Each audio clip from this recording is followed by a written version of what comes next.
Neste trabalho, iremos fazer uma comparação entre a física clássica e a relatividade, focando na mecânica e no eletromagnetismo, e suas diferenças com a ampliação do conhecimento do universo pela relatividade. A primeira lei de Newton, lei da inércia, diz que, ao menos que haja alguma força resultante não nula sobre um corpo, esse deverá manter-se em repouso ou se mover ao longo de uma linha reta com velocidade constante. Ou seja, a tendência que o corpo tem de continuar fazendo o que está fazendo. Essa imagem do copo mostra que a moeda está ali em cima do copo porque o papel está aplicando a força sobre a moeda. E quando tira, na outra imagem, quando tira o papel de cima do copo, debaixo da moeda, a inércia faz com que a moeda caia para dentro do copo. A segunda lei de Newton, lei da superposição de forças, diz que a mudança de movimento é proporcional à força motora imprimida e é produzida na direção de linha reta na qual aquela força é aplicada. E a aceleração produzida sobre um corpo tem a mesma direção e sentido da força resultante sobre ele e é inversamente proporcional à sua massa. A terceira lei de Newton, lei da ação e reação, diz que a toda ação há sempre uma reação oposta e de igual intensidade. As ações mútuas de dois corpos, um sobre o outro, sempre são iguais e dirigidas em sentidos opostos. Então, toda força de 1 para 2 é a mesma força de reação de 2 para 1. Assim comprovando, a teoria de Newton é aplicada em pares. A primeira lei de Gauss é o equivalente à lei de Coulomb. O que é a lei de Coulomb? Ela é basicamente a equação do campo elétrico. Aí agora em seguida vai aparecer a equação do campo elétrico e depois a equação da lei de Gauss, que é equivalente à lei de Coulomb. A lei de Coulomb do campo elétrico, a gente pode definir os números como o E é o campo elétrico, o Q é a carga geradora do campo elétrico, aquele K com zero é a constante eletrotástica do vácuo e o D é a distância do ponto até a carga geradora.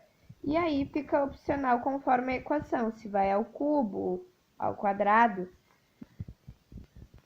Agora a gente tem a segunda lei de Gauss, que ela é equivalente à primeira, mas aplicável em campos magnéticos. E ela se origina também de linhas positivas e negativas. Agora em seguida vai aparecer a equação e a gente vai decifrar o que é cada um. Aquele primeiro E com o zero é constante de permissividade elétrica no vácuo. Aquele zero com o tracinho ali é o fluxo elétrico resultante e o Q é a carga elétrica envolvida. Aquele símbolo que aparece lá embaixo na resolução é o símbolo do integral. Agora a gente tem a terceira lei, que é a lei da Ampère, ou seja, ela descreve a relação entre um campo magnético e a corrente elétrica. Em seguida, agora vai estar aparecendo também ali a equação, a gente vai decifrar o que é. Aquele B ali, é a primeira letra, ela pode ser representada por X, Y, enfim, como achar melhor. É só mesmo para ter algo mostrando ali. O U, que na verdade não é um U, mas é parecido, é a constante de permeabilidade magnética do vácuo. Aquele I é a corrente elétrica. Lá embaixo o π, aí também ele pode ser representado por outro número conforme a equação. E o R, que é a distância do condutor.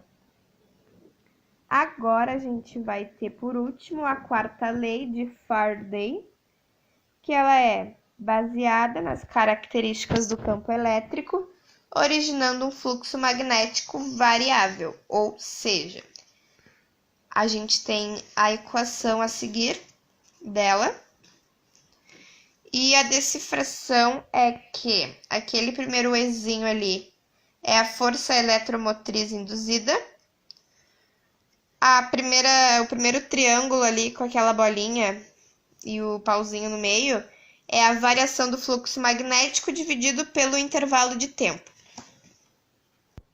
Essas 4 leis estão relacionadas ao eletromagnetismo. Teoria da relatividade. Essa teoria vem do pensamento de Einstein, onde ele se imaginou em uma velocidade tão alta que, em sua perspectiva, os ponteiros do relógio ficariam parados. Isso fez com que ele questionasse o tempo e o espaço, o que sabíamos sobre ele e sua relação. O ser humano nessa época estava em um momento em que acreditava já ter descoberto tudo o que tinha para descobrir, com poucos mistérios no horizonte. Quase todos os problemas físicos podiam ser resolvidos com os cálculos das fórmulas da mecânica e do eletromagnetismo, 2 bases para o estudo de Einstein. Mas, por um lado, nós tínhamos a mecânica clássica dizendo que a velocidade variava em função do tempo e do espaço, e que era relativa de acordo com seu referencial. E do outro lado, nós tínhamos o pensamento de Maxwell, que afirmava que a velocidade da luz no vácuo é constante. E essa constância não batia com a visão clássica. Nós temos a relatividade unindo esses 2 conceitos e fazendo umas alterações no nosso pensamento. Primeiro, nós temos a teoria da relatividade restrita, onde foi publicada em 1905 seu primeiro postulado. Este primeiro postulado, ele dizia que um conceito que a gente não sabia como comprovar, mas sabia que era certo, de que todas as leis da física afetam todos os corpos em inércia da mesma forma. Já na segunda, ele reafirma que a velocidade da luz no vácuo não é relativa, ela é constante.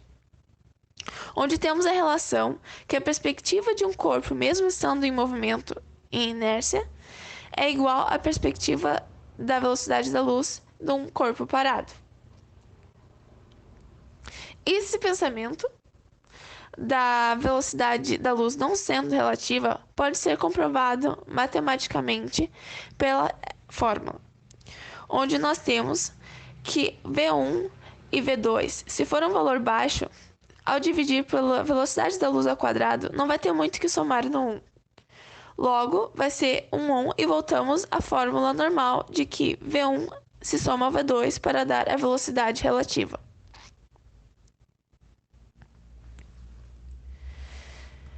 Como consequência, nós começamos a tentar entender conceitos que até a teoria da relatividade eram inimagináveis. Um desses conceitos sendo a dilatação do tempo.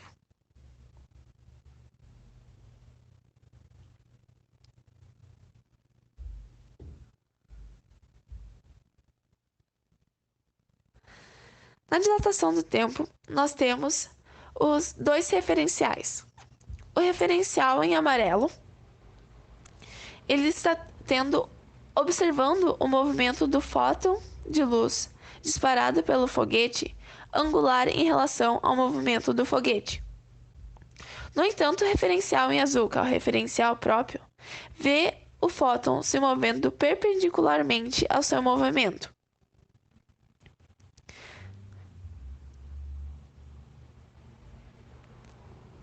Mas isso fazendo com que a divergência do espaço interfira no tempo passado para os 2 movimentos, porque tecnicamente isso está acontecendo ao mesmo tempo.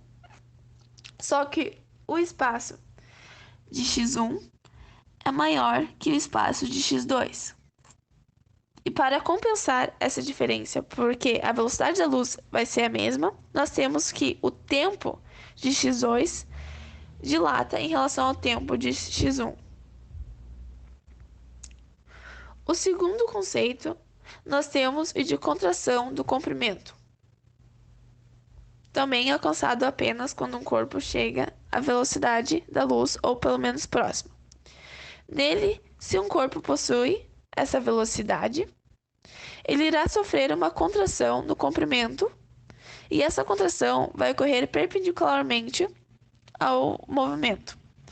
Podemos medir isso dividindo a largura inicial, o comprimento inicial, pelo fator de Lorentz. Isso vai dar a diferença ou o tamanho final que esse corpo tem.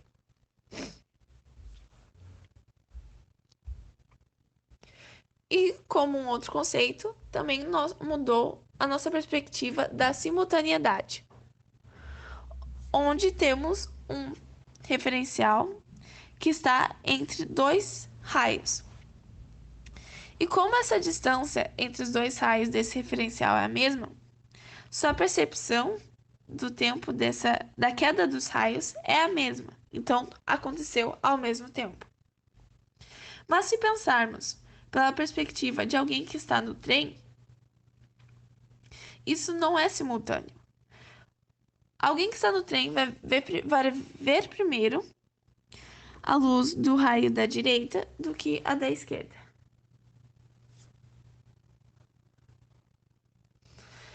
Em seguida, nós temos a teoria da relatividade geral, que foi publicada em 1915, porém apenas foi comprovada em 1919. Nela, nós temos que as três dimensões, que seria a altura, a largura e a profundidade. Tudo isso em função do tempo. Isso vai se formar uma rede do tempo, um tecido do tempo, que é afetado de acordo com a massa. E essa massa expande, pois isso fornece aceleração, explicando por que nós temos a gravidade e por que os corpos celestiais orbitam corpos com maiores massa.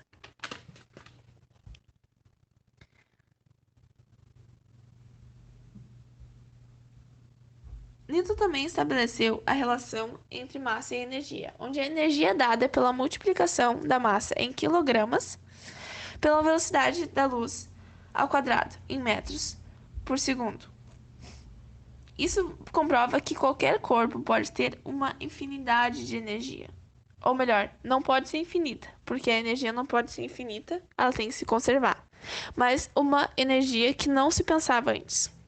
Aqui nós vemos, novamente, a massa multiplicando a velocidade da luz ao quadrado. Só que, se essa velocidade ser próxima à velocidade da luz, ao dividirmos pela velocidade da luz ao quadrado de novo, vai ser 1 menos 1, que é igual a 0. E a raiz de 0 fica 0. E se colocarmos o 0 no divisor, nós temos uma incerteza matemática, que beira ao infinito. E novamente, como eu disse antes, nós temos o conceito de energia infinita, que não é possível. Oi, alunos da minha turma 3M1. Oi, professor Neto. Hoje irei falar sobre as consequências da relatividade, os avanços tecnológicos que vieram da relatividade. Então, sem enrolação, vamos direto para o vídeo.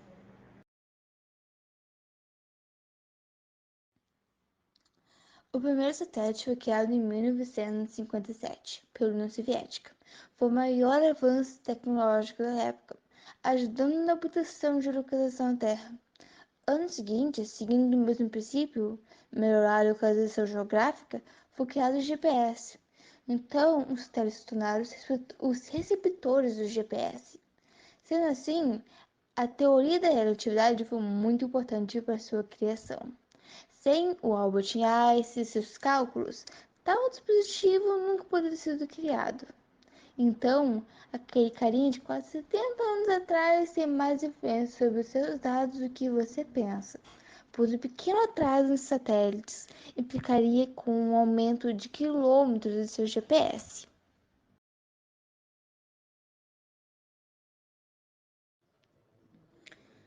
A TV a cabo, além de ser nosso objeto de entretenimento quando criança, também teve seu papel na teoria da relatividade.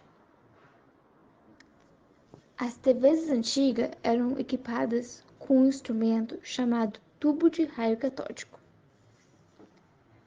Esse tubo funcionava utilizando um ímã para disparar elétrons a uma superfície de fósforo, que produz luz quando é atingido por elétrons. Cada elétron, então, equivalia a um pixel iluminado na tela. Se os efeitos da relatividade não fossem levados em conta, os elétrons teriam uma margem de erro o suficiente para não projetar os pixels na posição correta. Então, a imagem não seria coerente, ou pior, não teria imagem alguma. Os fabricantes tiveram que levar em conta esse efeito para inventar a TV. Quem imaginaria que na telona que você costumava assistir TV Globinho, Castelo Rá-Tim-Bum, tinha muito mais história do que apenas a doce imagem da infância. E agora, para finalizar as consequências da relatividade, temos a energia nuclear. A teoria de Einstein é provada pela prática da fissão nuclear, em que grandes quantidades de energia podem ser obtidas por pequenas quantidades de massa. Um átomo que se divide por duas partículas de massa diferentes. Essas mesmas reações são presentes na superfície solar e é o que são responsáveis pela energia que utilizamos.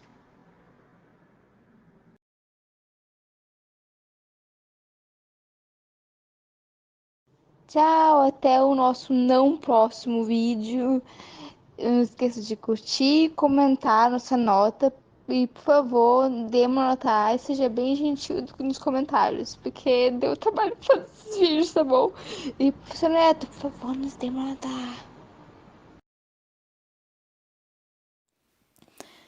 Na física clássica e na relatividade possuem algumas comparações e diferenciações a serem feitas em relação às suas grandezas apresentadas. A primeira grandeza apresentada seria do comprimento, no qual a largura final é igual à largura inicial de um corpo. Na física clássica, isso quer dizer que a sua largura final apresentada vai ser a mesma do que essa largura inicial ao chegar ao final do percurso. Na relatividade, um corpo com massa chega perto da velocidade da luz. Isso quer dizer que ele tende a comprimir na direção do movimento, ou seja, a sua largura inicial apresentaria um certo tamanho e no final do percurso apresentaria um tamanho reduzido. A segunda grandeza na física clássica seria o tempo, que é uma constante, pois o tempo final é igual ao tempo inicial. Na relatividade, o tempo é relativo para compensar a invariabilidade da velocidade. A terceira grandeza na física clássica seria a massa, no qual ela é diferente de energia, pois são conceitos separados. Na relatividade, massa é igual a energia, pois a massa e a energia são a mesma propriedade, manifestadas de formas diferentes. Ou seja, vamos destacar bem, diferente de energia, relatividade igual a energia. A quarta grandeza na física clássica seria a gravidade, no qual se dá pela atração de corpos com massa um pelo outro. Na relatividade, a gravidade seria a curvatura do tecido de tempo provocado pelos corpos de massa. A quinta grandeza a ser apresentada seria a velocidade, no qual a velocidade é relativa ao referencial. Na física clássica, isso quer dizer que todos os intervalos apresentados seriam relativos ao seu ponto inicial. Seriam todos do mesmo tamanho do seu referencial. Na relatividade, a constante em referencial inerte, ou seja, a sua constante C sobre V1 e V2. A percepção de V1 para C e V2 para C, quer dizer que a percepção de V1 e V2 sobre C são iguais. Logo, V1 é igual a V2.